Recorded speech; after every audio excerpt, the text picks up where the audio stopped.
Friends, आज हम बात करेंगे आपको प्रेगनेंसी प्लान करने के पहले गायनेकोलॉजिस्ट को मिलना ज़रूरी है या नहीं।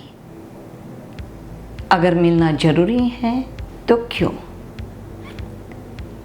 पहले तो बात है, मिलना बहुत ज़रूरी है।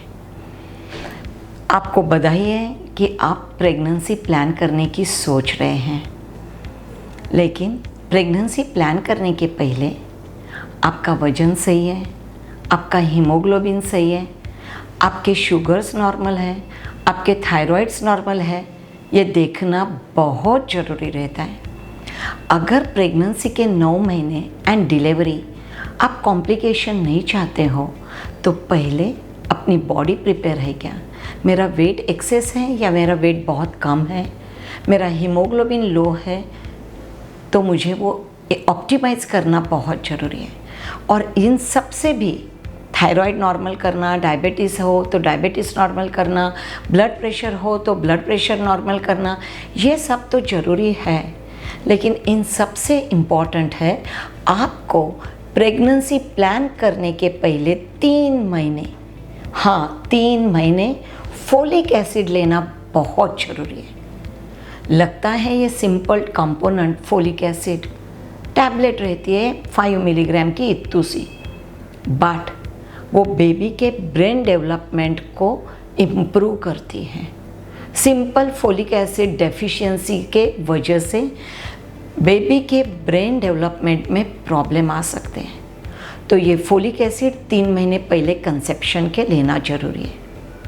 अगर आपका वज़न कम है या बहुत ज़्यादा है, अंडरवेट एंड ओवरवेट दोनों भी आपको हेल्दी प्रेगनेंसी, हेल्दी बेबी देने के खिलाफ काम करेंगे। एक्सेसिव वेट की वजह से अबॉर्शंस, बेबी के हार्ट के प्रॉब्लम, ब्रेन के प्रॉब्लम, जेनेटिक प्रॉब्लम सब कुछ हो सकते हैं।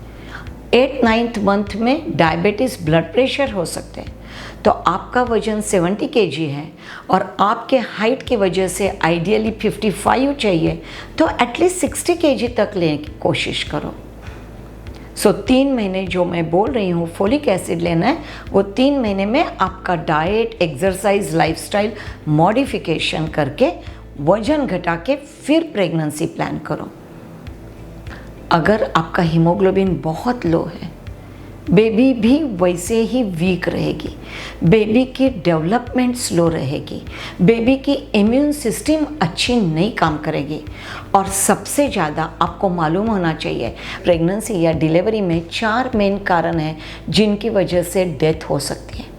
एक, बहुत रक्तस्राव होना, दूसरा इन्फेक्शन होना, तीसरा ब्लड प्रेशर बढ़ना, एंड चौथा है एनीमिया, लो हीमोग्लोबिन।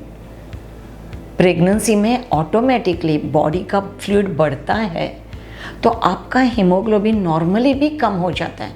मेरा 13 ग्राम है चालू होता है और मैंने कोई ख्याल नहीं रखा, तो प्रेगनेंसी में मेरा 7th मंथ तक 11 हो सकता है। बट पहले ही मेरा 10 होगा तो वो 7 तक चला जाएगा। तो बहुत ज़रूरी है कि आपका हीमोग्लोबिन नॉर्मल हो, आपका वेट नॉर्मल हो। अगर आपको स्मोकिंग, अल्कोहल ये आदतें हुए तो ऐसे तो आप ये आदत छोड़ेंगे नहीं। डॉक्टर ही है जो आपको समझा के बता सकते हैं। Ideal age for first pregnancy is 25 to 30। तो 25 से 30 साल में पहली प्रेगनेंसी प्लीज़ प्लान करो। और प्लान करने के पहले आप जो भी ऑब्स्टेट्रिशियन के पास जाके डिलीवरी करना चाहते हो उनसे मिलो, अपने ये सब पैरामीटर्स नॉर्मल करो, फोलिक एसिड का प्रिस्क्रिप्शन लो और प्रेगनेंसी प्लानिंग चालू करो। मुझे मालूम है आप मेरा चैनल सब्सक्राइब करोगे, शेयर करोगे, क्योंकि प्रेगनेंसी कैसे होती है ये भी मैं ही आपको बताने वाली हूँ। Thank you.